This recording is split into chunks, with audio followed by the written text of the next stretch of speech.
soft edge is really important. We're cutting these trees to the outside of the field so that you end up with a bunch of tops out along the edge. Deer can bed down on the inside of the woodlot, and you can still approach this woodlot without being seen. And hopefully some sunlight will reach into the woods and grow something. So the trouble with this woodlot, and the good thing about this woodlot, is that there's no junk timber for me to work with. Normally I want to go in and do a lot of hinge cutting and paperwood cutting. The soil is so good in here, all the trees are fantastic. I'm not really into cutting small timber, so I'm not letting these grow. One thing I can accomplish, like right behind me, there's a large section of tops. Behind that, there's another set of tops over there. There's tops over here, over in this area. They don't look very tall, but they're about 5-6 feet tall, and they can hide a lot of deer. There's tops all down through this woodlot. Now, we also have some nice holes in the canopy, like right here, where that's pointed south, so that the oblique southern exposure of sunlight coming into where I'm standing now should grow some new things. It's hard to say what's in the seed bank in these forests. This was all closed canopy and dark in here, so I'm assuming that we're going to get blackberry. We might get some invasives, and we might get some new trees. We'll see. But one thing that the logger is doing for me, he's just over there. He's gathering some stems right now to skid out. Good trails right here. And one thing he is doing is shoving over some smaller suppressed trees, just shoving them down, so that becomes a lot like a hinge cut, only even better. We want to try and thicken up the edges of this job as much as possible, so that a deer feels secure in here. We've got a couple of small clearings that we're going to make where the timber was pretty junky on the other woodlot, and we're going to let a lot of sun in there, let a lot more sun in. I don't know how this is going to thicken up. It's going to close canopy very quickly, but you know, 10 or 15 years, I think we can have another harvest and another one after that. Really productive soil, beautiful woodlot to work in. Thank God he didn't just turn loose a logger in here and rape it like a lot of woodlots end up, just, you know, cutting it 14 inches and up, taking everything. It just becomes a mess, and it never produces timber again. You know, trees like this, I could have marked these. That's a 16-inch red oak. But why mark a 16-incher when you know that you can have healthy 24 inches in here in 20 years?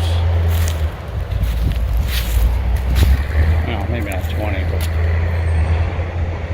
there's sugar maple in here, lots of red oak, there's some cherry here and there. Look at this log. The beauty of this too is that the stems are very tall. I don't know if you can, I kind of wish you wouldn't have squashed that top. I'll talk to him about that. That's a long piece of wood right there. Alright, I'll go and scout out the other section of this and see if there's anything to talk about over there.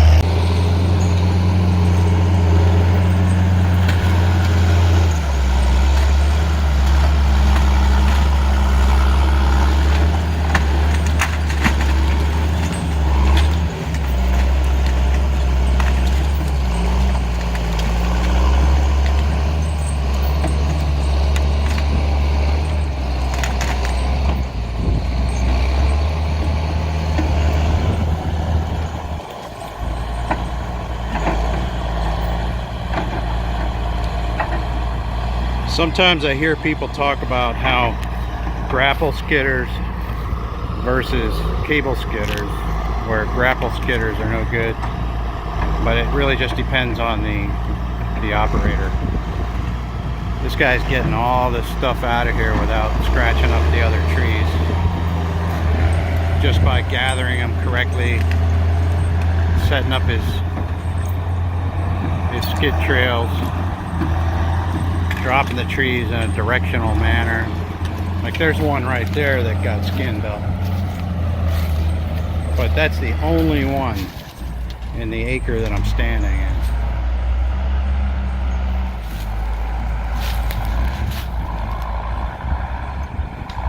The type of logger and the type of forester that you use makes a big difference.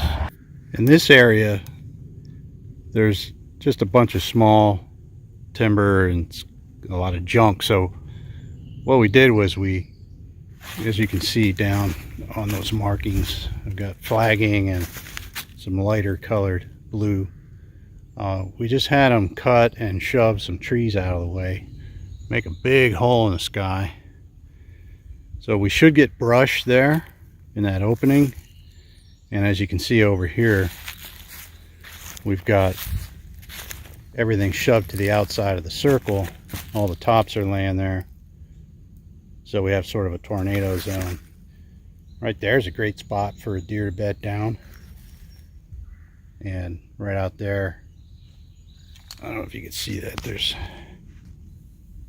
food plots out in here. So I'm hoping to stack some does in here, get some buck movement through the woodlot.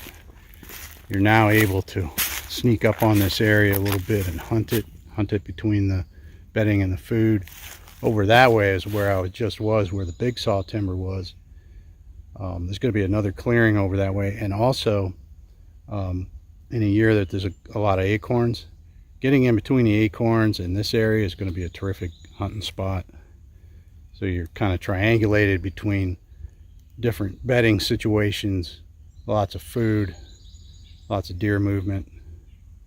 Should be pretty good. I'm going to try and fix up these skid trails a little bit with some food as well, so that deer have a tendency to travel along them. They have some pretty good trails cut right through this. There's one right there, cutting through the woodlot. So that trail will now, since it's cut off, probably work its way around this mess.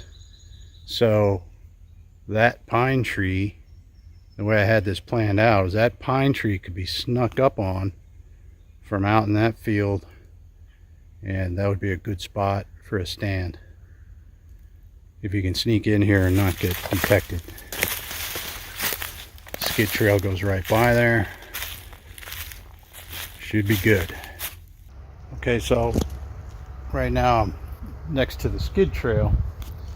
That skid trail will be fixed up, all the ruts taken out of it, and it'll be replanted with some forage. Okay, you see all this birch in here next to the skid trail.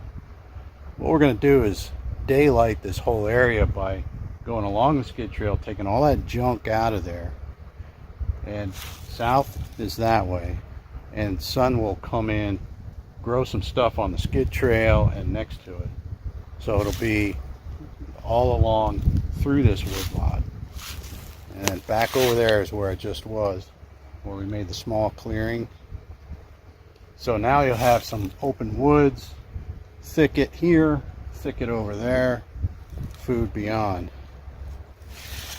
It's only a 20-acre woodlot, so we only have so much room to work in here.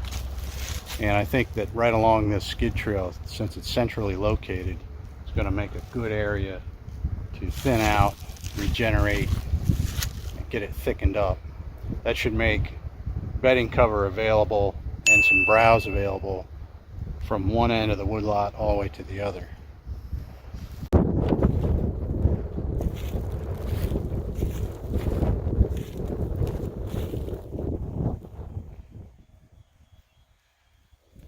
Be sure and hit the like and subscribe button and click on the bell so you'll be notified when there's a new video.